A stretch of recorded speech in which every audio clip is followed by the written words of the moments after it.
Smart chilli powder అన్ని రకాల వంటలకు పచ్చళ్లకు సరైన chilli powder. No colour, no chemicals.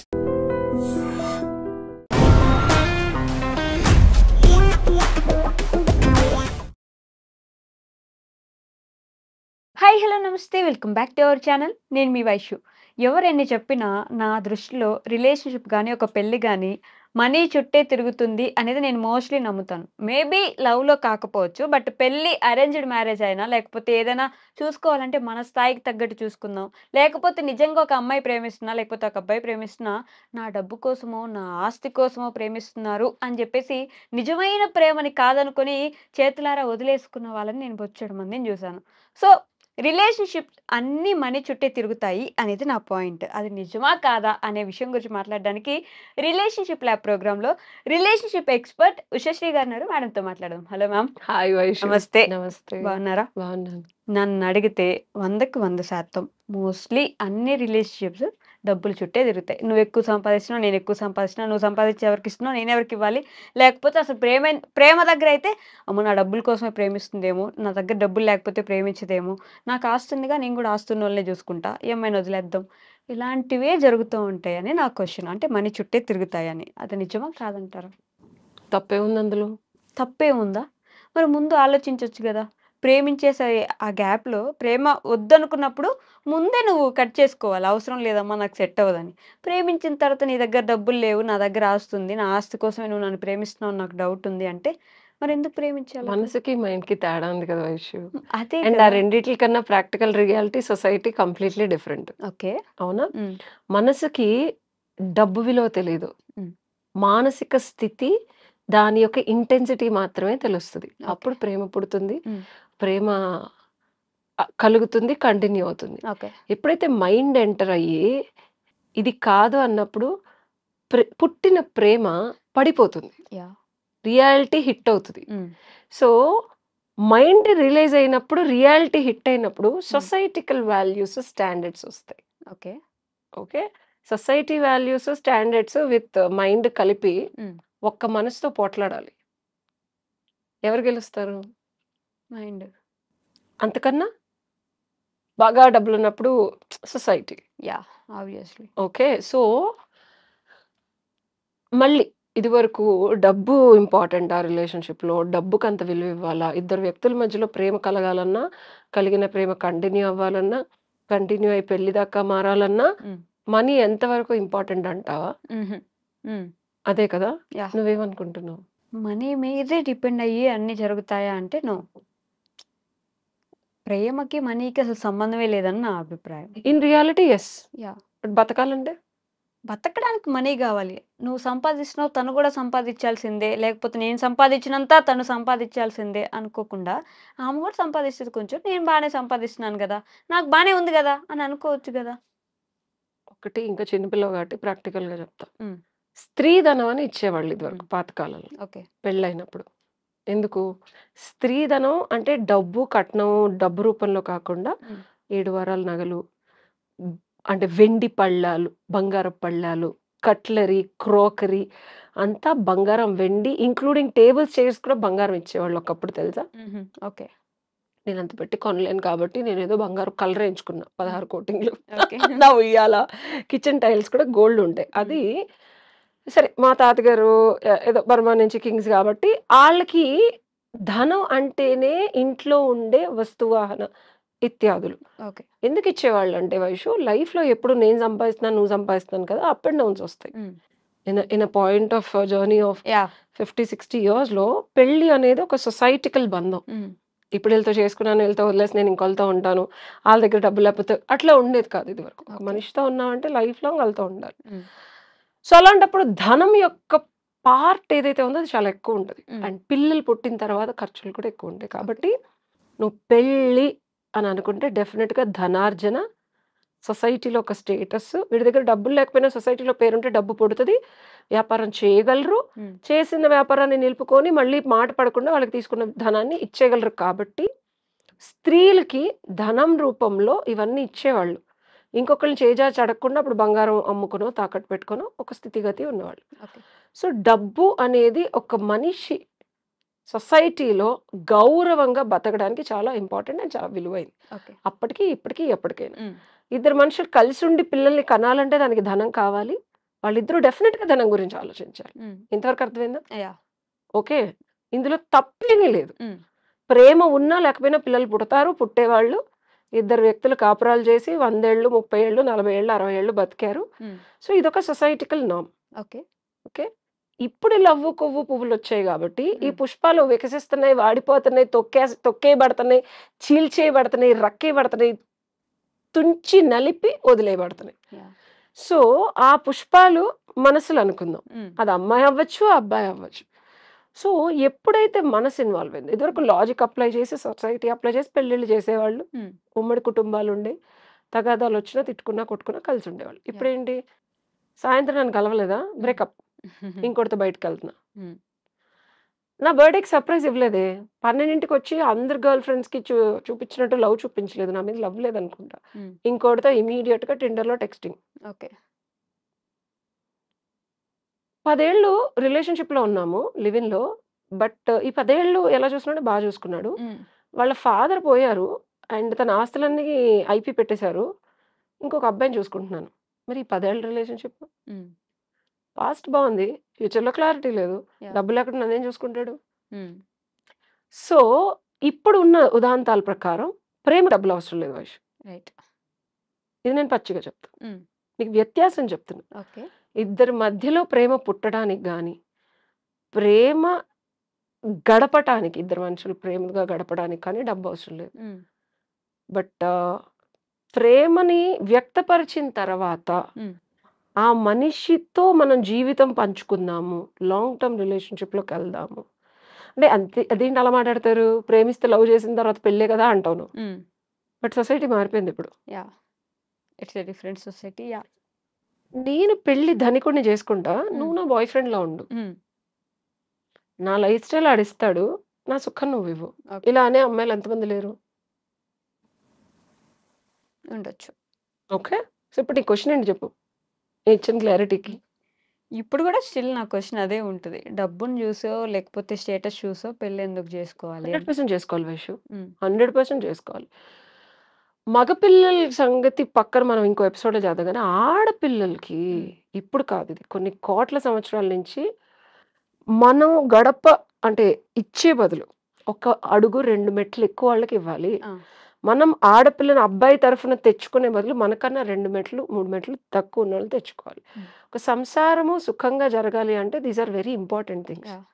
Okay. పెళ్ళికైతే డబ్బు, సొసైటికల్ వాల్యూ, నలుగురిలో తనకున్న పరువు, పరపతి చాలా ఇంపార్టెంట్. హ్మ్. అదే నువ్వు ఒక మనిషిని ఇంకో కాంటెక్స్ట్‌లో అది సోల్ టై అవ్వనివ్వు, హ్మ్. సోల్‌మేట్స్ అవ్వనివ్వు, హ్మ్. రకరకాల సందర్భాల్లో నువ్వు ఇష్టపడినప్పుడు, హ్మ్. ఇష్టంలో కూడా అమ్మాయిలు ఈడికి డబ్బుంటే ఇష్టపడటం, డబ్బు లేకపోతే ఇష్టపడకుండా ఉండటం చేస్తున్నారు. ఓకే. సో, అది తప్పు, ఒప్పు అనేది ఎంచడానికి నాకు అర్హత లేదు. హ్మ్. ఎందుకంటే ఆ అమ్మాయి ఇష్టం అది. యాహ్! మనస్సు పడిన అబ్బాయికి ఏమీ లేకపోయినా జీవితాంతం 'జెర్సీ' మూవీలాగా కష్టపడి కాపురాలు లాక్కొచ్చిన అమ్మాయిలు కూడా ఉన్నారు. హ్మ్. సో, మనం డినై చేయకూడదది. రైట్. సో, నేను దీనికి ఏకీభవిస్తాను. ఒకళ్ళని పెళ్లి చేసుకునేటప్పుడు డబ్బులు కావాలి కానీ, హ్మ్. ప్రేమించి ఆళ్ళని ప్రేమని మాత్రమే ఇస్తూ ఉండడానికి డబ్బు అవసరం లేదు. ఓకే. సో, మనసుకి తెలీదు లాజిక్. బుద్ధికి తెలుస్తది లాజిక్. ఓకే. డన్. సో, నిజమైన ప్రేమ ఉంటే ఇంకోటి చెప్తాను. ఇందాక ఒక క్వెషన్ అడిగావు. హ్మ్. ప్రేముంటే ఇవన్నీ పెద్ద విషయం కాదని నిజమైన ప్రేమ. ఈ తుమ్మిడి, తొప్పాసి, చుప్పనాతి ప్రేమలు కాదు. నేను యాహ్! చెప్తున్నాను 5 సెన్సెస్ నుంచి రావాలది ప్రేమ. హ్మ్. అప్పుడు ఆత్మ బంధువులు అంటారు వాళ్ళని. ఆత్మతో ఒక బంధం ఏర్పడతది. ఓకే. సో, ఎదుటివాడికి డబ్బు లేకపోయినా ఈ అమ్మాయి ప్రేమ వల్ల వాడు ఎదుగుతాడు తెలుసా? హ్మ్. అది నిజమైన ప్రేమ. యెస్. అండ్ ఈ అమ్మాయి క్యారెక్టరో లేకపోతే ఈ అమ్మాయి ఇబ్బందికరమైన పరిస్థితులు అంటే ప్రేమ లేక అమ్మాయి అంతట అమ్మాయి కృషించిపోయి ఉండే అమ్మాయికి ఒక అబ్బాయి కనుక నిజమైన ప్రేమ పోస్తే ప్రాణం పోసినట్టు ఆ అమ్మాయి ఒక అత్యుత్తమమైన మహిళగా సక్సెస్‌ఫుల్‌గా తన కెరియర్‌లోను, తన లైఫ్‌లోను హ్మ్. ఎవరితో ఆలతో వెళ్తూ తిరిగి ఉండే అమ్మాయి ఒక పద్ధతిగా ఒక భార్యగాను మార్చుకునే శక్తి ఆ అబ్బాయి ప్రేమలో ఉంది. ఉంటుంది. ఇది ప్యూర్ లవ్. సో ఈ ప్యూర్ లవ్ ఇద్దరిలో ఒకళ్ళకి దొరికినా ఇంకొకళ్ళకి డబ్బు అనేది ఆటోమేటిక్గా వస్తుంది. ఇది ఒక సీక్రెట్ లాజిక్. అది only pure love and pure form of love making. Sex కూడా కామంతో కోరికతో చేయడం కాదు. When they purely share their love, ఇది ఎవరు చెప్పరు, at a deeper level and a very matured love making. దీనికి ఒక శాస్త్రం ఉంది. అది కనుక ఇద్దరు వ్యక్తుల మధ్యలో జరిగితే డెఫినెట్గా ఇద్దరికి డబ్బులు ఆటోమేటిక్ వస్తాయి. ఇది ఒక సీక్రెట్ కామశాస్త్రాలు. సో ఏమీ లేనివాడు కూడా ధనికుడై రాజ్యాలు కోల్పోయిన రాజు కూడా చిన్న భార్యలు వాళ్ళని వీళ్ళని చేసుకుంటారు చూసావా. దానికి రీజన్ అదే. ఒక అమ్మాయితో నిజంగా మనస్ఫూర్తిగా కనుక ఒక అబ్బాయి తను చేయగలిగితే, లేకపోతే అమ్మాయి కూడా అంతే మనస్ఫూర్తిగా బాగుండాలని ఇద్దరు if they make love, they produce. అసలు ఏం వాళ్ళు ఏమి అదేంటి మేడం డబ్బులు గాలి నుంచి వస్తాయా, ఇట్లా అప్పటి వరకు ఎంత కష్టపడినా రాంది ఒక చిన్న ఫ్లిప్ సెకండ్ 1-2 వీక్స్లో వస్తాడు. ఇది సీక్రెట్. బట్ ఇది అంత ప్యూర్ ఫార్మ్ ఆఫ్ లవ్ ఉందా? అంత మనం పక్కన వాళ్ళ నుంచి ఎక్స్పెక్ట్ చేయకుండా ఒకళ్ళని లవ్ చేయగలమా అన్న ప్రశ్న లవ్ చేసే వాళ్ళు వేసుకోవాలి. అయ్యో మేము లవ్ చేసాము, మమ్మల్ని మోసం చేసి డబ్బుల కోసం వెళ్ళిపోయాడంటే అది లవ్ కదా, అడిగి తెలుసు నువ్వు వాడితే ఎందుకున్నావు. ఆర్ ఆ అబ్బాయికి కూడా తెలుసు నువ్వు స్వార్థపూరితమైన లవ్లే ఉన్నాయి వైషు. ఇప్పుడు నువ్వు కాదంటావా చెప్పు? ఉండొచ్చు ఇంకా నిజమైన ప్రేమలు, నేను కాదనలేను, రెండూ కాదనలేను. వ్యక్తి స్వార్థపూరితంగా మీద ఉండొచ్చు. ప్రేమ వచ్చేయడానికి రీజన్ అందంగానో, డబ్బులు ఉంటేనో, జాబ్ చేస్తున్నాడనో, తన్ని బాగా చూసుకుంటున్నాడనో, లేకపోతే ఆ అబ్బాయి నచ్చాడనో. ఎందుకు నచ్చాడో తెలియదు. అబ్బాయి మాట్లాడే తీరు బాగుంది, తనతో టైం గడిపితే బాగుంది, తనతో ఉంటే బాగుంది, తనతో చూస్తే బాగుంది, ఇక్కడ వరకే ఆగిపోతుంది ప్రేమ. Yeah. ఇది ఏది ప్రేమ మాత్రమే అంటే ఇది మాత్రమే ప్రేమ కాదు. Okay. ఇంకా డీప్లో చాలా ఉంది. అదేంటనే తర్వాత వీడియోలో చెప్తాను. బట్ ఇదైతే ప్రేమ కాదు, అంత మాత్రం చెప్పగలను. Okay. సో ఇది ప్రేమ అనుకొని ప్రేమించి బాధపడద్దు. ఓకేనా? ఓకేనా? అంతే. సో క్లోజర్ అనేది ఎంతవరకు ఇంపార్టెంట్ ఒక మనిషికి? లేదు ఇంకా నేను నీ జీవితంలో ఉండను అనేది ఫోన్లో అయిపోయిందని చెప్పడం కూడా కరెక్టేనా? అసలు ఏం చెప్పకుండా వెళ్ళిపోతే కూడా ఓకేనా? మళ్ళీ వెళ్ళి మీట్ అయ్యి లేదు ఇది అవ్వట్లేదు, వర్కౌట్ కాదు అని చెప్పడం కరెక్టా? నువ్వేమనుకుంటున్నావు? I feel like go in a person వెళ్ళి చెప్పేస్తే ఇట్ విల్ బి బెటర్ అని. అలా చెప్పగానే వదిలేయగలవా వైషు? వదిలేయలేము కానీ అట్లీస్ట్ ఒక క్లోజర్ ఇచ్చారు అంటే మరీ ఫోన్లోనో లేకపోతే ఇంకో పెళ్లి చేసుకుంటుంటే ఎవరో వీడియోలు పంపిస్తేనో చూసి ఏడ్చేదానికంటే మనమే వెళ్ళి ఇది వర్కౌట్ అవ్వట్లేదమ్మా అని చెప్పడం ఇస్ అ బెటర్ ఆప్షన్ అనేది బెటర్ ఆప్షన్ అండ్ డెఫినెట్గా నీడెడ్ ఆప్షన్. ఒక మనిషితో కలిసి అది 3 రోజులు అవని, 30 రోజులు అవని, 3 సంవత్సరాలు అవని, ఒక ఎమోషన్ని షేర్ చేసుకున్నప్పుడు అదేదైనా, నేను లవ్ ఒక్కటే చెప్పట్లేదు, any emotion, it can be a business relationship, it can be an intellectual stimulation, it can be friendship, or it can be somebody as a buddy. నువ్వు కష్టంలో ఉన్నప్పుడు నీకు తోడుగా ఉన్న ఒక వ్యక్తి. సో ఎనీథింగ్ క్లోజర్ అంటాం కన్నా when you have differences, breakup టైంలో బ్రేకప్ అయిపోయింది చేసుకున్నాము అనుకున్న తర్వాత ఇద్దరిలో డెఫినెట్గా ఒక పర్సన్ చాలా ఎక్కువ సఫర్ అవుతారు, చాలా ఎక్కువ సఫర్ అవుతారు. ఓకే,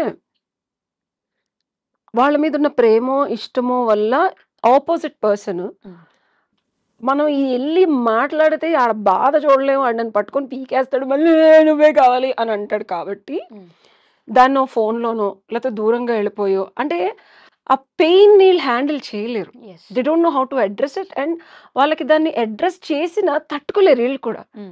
100 రీజన్స్ ఉంటాయి. 8 వసంతాల్లో లాగా వాడు హార్వర్డో ఎందులోనో seat, everybody has their own priorities and reasons to leave. లేకపోతే అంత బ్యూటిఫుల్ రిలేషన్షిప్ని ఎవరు వదలరు. సో అలాంటప్పుడు నేను నా నిజ జీవితంలో నేను చేసినవే చెప్తాను. నా సంగతి తెలుసు కదా, ఏదైనా గాల్లోనూ మేడలు గట్టను లేని బైరు భూముల్లో పుష్పాలు వికసించేలాగా చేసి ఇదానే పుస్తకాల్లో చదివింది అని చెప్పను. సో లిటరలీ నేను చిన్నప్పుడే when I was like 23 I got married, 26 I got divorced. So నేను ఆలోచించా అంటే employing all the karmas.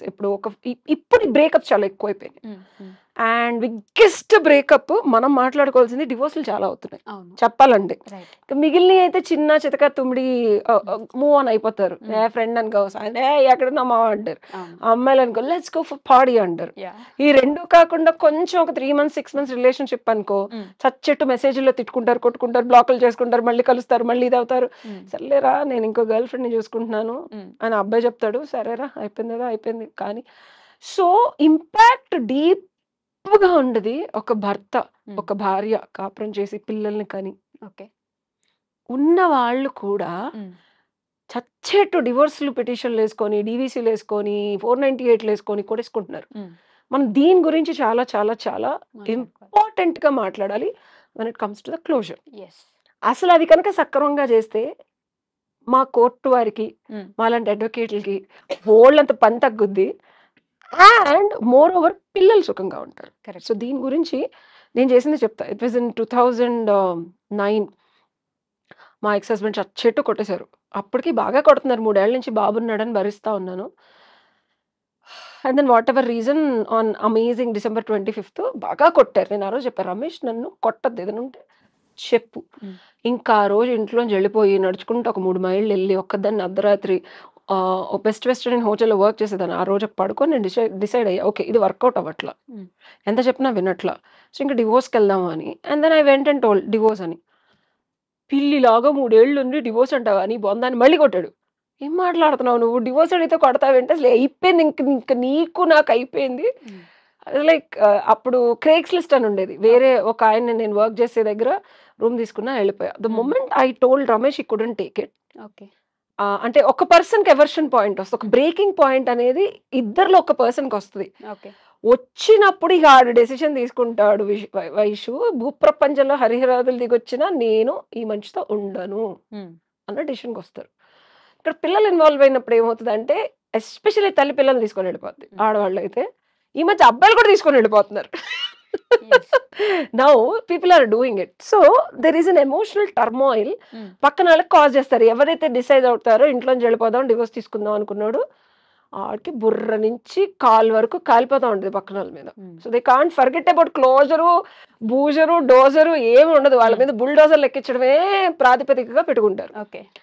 So then okay, నేను ఇంట్లో ఫోన్ చేసి చెప్తే, నువ్వు చచ్చిపోయినా పర్లేదు రాబాక, భర్త అంటే భర్తతోనే ఉండాలి మా నాన్నగారు అన్నారు. నానా ఇది పరిస్థితి అని అప్పుడు నిజాయితీగా చెప్తే, అయితే ఆయన వేసేస్తాను ముందు అండ్ రమ్మని ఇండియాకి, లేకపోతే నేనే నువ్వు రా ఇండియాకి కేసు వేద్దాం అన్నారు. ఓకే నేను ఆలోచించా, కేసు వేస్తే 5-6 ఏళ్ళు, ఇంకా బెస్ట్ కేసు సినారియో చూసుకున్నా సరే ఇండియాలో 10 years లేకపోతే 5 years, 15 years బ్యాక్ అంటే ఒక కేసు. ఓకే వీడు అమెరికాలో ఉద్యోగం పోతుంది, నా కొడుకు జీవితం రోడ్డు మీదకి వస్తుంది, నేను ఎందుకు పనికిరాని దానిలాగా కోర్టుల చుట్టూ తిరుగుతా, ఈడితో తిట్లు, మనం ఒకటి వేసామంటే వాడు ఇంకోటి వేస్తాడు, ఇదంతా చేయడం వల్ల ఉపయోగం లేదు కదా. So let's have a mutual concern. యూఎస్లో ఏంటంటే సరదాగా పోస్ట్ ఆఫీస్కి వెళ్ళాం, సంతకం పెట్టాం, జస్ట్ 1 month లో వచ్చేసింది divorce. And you know what I did, ఇది రమేష్ వీడియో చూస్తాడో కూడా తెలియదు, it's been like 15 years since I saw him. We partied that night. Full సెక్సీగా డ్రెస్సులు కొనిచ్చాడు నాకు, సాయంత్రం వెళ్ళి షాపింగ్ చేసి ఆ డ్రెస్ వేసుకొని వి పార్టీడ్ లైక్ హెల్ midnight 3-4 వరకు.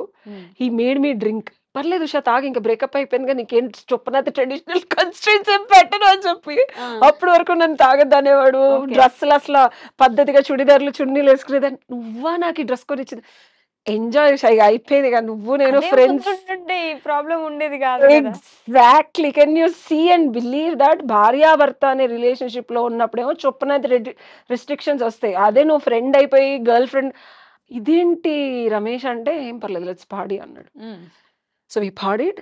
ఎంత హ్యాపీగా ఉన్నామంటే ఆ రోజు, that closure, we spoke everything. పెళ్లి రోజు నుంచి డివోర్స్ అయ్యే వరకు ఎక్కడెక్కడ మిస్టేక్స్ అయినాయి, ఎందుకు మనం ఈ స్టేజ్కి రావాల్సి వచ్చింది, we spoke everything. And then ఇంటికి వచ్చాము, we had amazing night and then we slept. ఆ తర్వాత when I woke up I told him, Ramesh జరిగిపోయిన దాన్ని నేను ముందుకు తీసుకెళ్ళి నీ మీద కేసులేసి ఇండియాలో ఎక్కడ ఉండడానికి ఈ లైఫ్ ఇచ్చాను నీకు, అండ్ నా బాబుని బాగా చూసుకో, నేను నీ దగ్గర 68 లక్షలు కట్టిన ₹1 క్లెయిమ్ చేయట్లేదు, మొత్తం నీకు ఇచ్చేసాను. సో ఏ రోజు నేను తీసుకున్న డెసిషన్ రిగ్రెట్ చేయనికని మాత్రం చెప్పా. మరి నన్ను కూడా మళ్ళీ ఇండియా వెళ్ళిన తర్వాత ఇది లీగల్ డివోర్స్ కాదు కదా అంటే, నీ మీద ఈగ వాళ్ళనివ్వను, 100% you can take my word అని. Because of that closure Vaishu 16 ఏళ్ళు అయింది నా కొడుకుని చూసి ఇప్పటివరకు చూడలేదు నేను. Wow. And I never disturbed his life and I never ever ever America వెళ్ళిన వాడు తలుపు తట్టలేదు. సో క్లోజర్ ఎంత బాగుంటే ఆ తర్వాత ఇద్దరు లైఫ్ అంత బాగుంటుంది. ఓకే. క్లోజర్కి టైం ఇవ్వాలి. అది ఒక్క రోజులో వెళ్ళి బాయ్ అని చెప్పలేదు. 3 months వి టుక్ టైం. నేను డిస్టెన్స్ వచ్చేసాను డిసెంబర్ నుంచి, this happened in March. So ఇంత డీప్ రిలేషన్షిప్స్లో కొట్టుకొని తిట్టుకొని పిల్లల్ని లాక్కొని వాళ్ళ మీద కేసులు పెట్టుకొని వీళ్ళతో తిరిగారని పెట్టి దానివల్ల టైం వేస్ట్ అవుద్ది. అండ్ ఇమాజిన్ ఇది నేను 25 ఏళ్ళకి ఆలోచించుకొని 26 ఏళ్ళకి ఇంప్లిమెంట్ చేసే ఇప్పుడు నాకు 40 ఏళ్ళు. ఓకే. అండ్ ఎంత ప్రశాంతంగా ఉన్నానంటే నా లైఫ్లో తన ఇంటర్వెన్షన్ లేదు, తన లైఫ్లో నా ఇంటర్వెన్షన్ లేదు. So deep relationships especially wife and husband రిలేషన్షిప్స్కి you need to take time. అంత ఈజీ కాదు క్లోజర్. ఇద్దరికి చాలా డిఫరెన్సెస్ ఉన్నాయి. కొట్టేసుకునే వాళ్ళం. నేను కొడితేనే కదా ఇంట్లోకి వచ్చాను. నీకు టైం తక్కువ ఉంది కాబట్టి డీటెయిల్స్ చెప్పలా. So uh 3 months we worked on our selves. కూరగాయలకి తనే తీసుకెళ్లేవాడు. We used to go on dates. Okay. పెళ్లిలో నేను ఇమాజినేషన్లో రమేష్ నాకు రియాలిటీలో ఇలా ఉంటే బాగుండని నేను ఊహించుకున్న ప్రతిదీ చెప్పాను రమేష్కి. ప్రతిదీ ఫుల్ఫిల్ చేశాడు. Okay. So uh 3 months of not being together కలిసిలేము. సో నేను ఒక బయట ఉన్నాను, తను బయట ఉన్నాడు. సో ఒక రిలేషన్షిప్ని ఎలాగో విడిపోదాం అనుకున్నప్పుడు రమేష్ కొట్టుకోవడం వల్ల ఉపయోగం లేదని చెప్పా. అవును షా నిజమే అన్నాడు. So that's where we rebound our relationship. So భార్యాభర్త వద్దు అనుకున్నప్పుడు కొట్టుకు సావడం దేనికి? నీకు డబ్బులు కావాలి, అతనికి ప్రశాంతత కావాలి. కూర్చొని ఎప్పుడైనా గుర్తుపెట్టుకో వైషు, క్లోజర్లో కాంప్రమైజ్ అయ్యి ఇద్దరికి ఏం కావాలనేది క్లారిటీగా అర్థం చేసుకోవాలి. స్వార్థానికిను ఈగోకి ఈర్ష్యకి వెళ్ళకూడదు. వదిలేయాలి. ఎందుకంటే కలిసి కాపురం చేశారు. సో వదిలేస్తే సుఖంగా సంతోషంగా రెస్ట్ ఆఫ్ ద లైఫ్ ఉంటుంది. నేను చెప్పొచ్చేది ఏంటంటే యూ నీడ్ టు కాంప్రమైజ్. వద్దనుకున్నప్పుడు కలహాలు క్రియేట్ చేసుకొని ఎంత కాదన్న విరహవేదన ఉంటుంది, కలిసి ఉంటాం కాబట్టి. ఆ బాధని ఏం చేయాలో తెలియక ఎదుటి టార్చర్ పెట్టే బదులు కంక్లూడ్ చేసుకొని హ్యాపీగా డేట్లకి వెళ్ళండి. ఆ బాధ పెయిన్ పోయే వరకు we dated each other. That 4 months was the beautiful time with my ex husband. అది ఎందుకు మళ్ళీ మీరు రిలేషన్షిప్ లో ఉండడానికి చూపించలేదు? ఇదే ట్విస్ట్. ఇది biggest twist. That's a right question. Okay. Divorce ఇచ్చేసి నేను ఫ్లైట్ ఎక్కే ముందు కూడా అడిగాడు, ఉషా ఇంత బాగున్నాం కదా ఈ 4 ఏళ్ళు, డివోర్స్ క్యాన్సిల్ చేసేసుకుందామా, కలిసి ఉందామా అని. బట్ యు నో, ఆడపిల్లగా the kind of the torture that I went through for 3 years. అంటే నేను నిన్ను వదిలేసి వెళ్ళిపోతాను అని చెప్పే వరకు కూడా నువ్వు రియలైజ్ అవ్వలేదా నేను నీతో భారీగా ఉన్నన్ని రోజులు ఏం ఎక్స్పెక్ట్ చేశాను? అండ్ నేను నీ భార్యను కాదు కాబట్టి నువ్వు ఇలా ఉన్నావు నాతో. అదే నేను మళ్ళీ భార్య అయితే నాకు ఇది ఉండదు. నీకు అర్థమవుతుందా లాజిక్? అర్థమైంది. మళ్ళీ భార్య అయితే వాడికి అంట్లు తోమాలి, బట్టలు ఉతకాలి, పిల్లలు ముడ్డిలు కడగాలి, వాడు సంపాదించేదంటే వాళ్ళ అమ్మ నాన్నకి ఇస్తాట, నేను సంపాదించేది మొత్తం ఇక్కడ పెట్టాలి. ఆ మాత్రం దానికి వీడెందుకు? ఐ కెన్ బి మైసెల్ఫ్ కదా. లాజిక్ అర్థమైందా?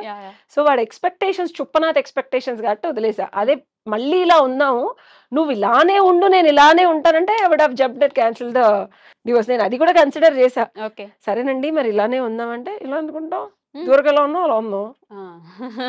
సో బేసికల్ గా ఇది ఫ్లా కాబట్టే డివోర్స్ వరకు వెళ్ళింది. సో ఏ రిలేషన్షిప్ అయినా గుర్తుపెట్టుకో వైషు, బ్రేకప్ పాయింట్ వరకు వచ్చింది అంటే ఇద్దరిలో ఒక వ్యక్తి సఫర్ అవుతున్నాడు. ఇద్దరిలో ఒక వ్యక్తి ఆ రిలేషన్షిప్ లో తొక్కబడుతున్నాడు. పడి పడి పడి పడి పడి ఈడు గ్రాంటెడ్ గా తీసుకుంటాడు. ఇంకో ప్రాబ్లం ఏంటో తెలుసా, ఈడే వెళ్ళిపోతాడు బట్ ఈడికే క్లోజర్ కావాలి. నీకు ఒక విషయం అర్థం కావట్లా, ఈడే వెళ్ళిపోతాడు, క్లోజర్ కూడా ఈడికే కావాలి. క్లోజర్ నాకు కావాలి కాబట్టి నాకు నచ్చినట్టు నేను క్లోజర్ తీసుకున్నా. దానికి నేను ఎఫర్ట్ పెట్టా, దానికి నన్ను నేను ఉంచుకున్నాను, నన్ను నేను తల ఒగ్గి మార్చుకున్నా. ఎందుకంటే నాకు ఆ బుర్రలో అది లేదనుకో, ఇమాజిన్ నేను 16 ఏళ్ళు తనని అసలు ఒక్కసారి చూడకుండా ఉండగలనా? తనని ఇబ్బంది పెట్టకుండా, కోర్టుకు లాక్కుండా, నా డివోర్స్ వదిలేసి, నా 60 లక్షలు వదిలేసి, బాబుని వదిలేసి ఉండగలనా? క్లోజర్ ఎంత బ్యూటిఫుల్ గా నాకు నేను ఇచ్చుకున్నా. ఎవరైనా సరే క్లోజర్ వాళ్ళకి వాళ్ళు ఇచ్చుకోవాలి, తెంచుకోవాలి. ఎవడెవడో మనం తెచ్చుకోవాలి, తీసుకోవాలి, తెంచుకోవాలి. అప్పుడు ఇంకోసారి జీవితంలో మోహన్ చూడాలనిపించకూడదు. నీకు ఆడు సవాడు చేస్తాడు, ఆడు కనిపిస్తే ఆడు తెచ్చుకోవాలా, నిన్ను కనిపించేసి. సింపుల్. బాగా చెప్పానా?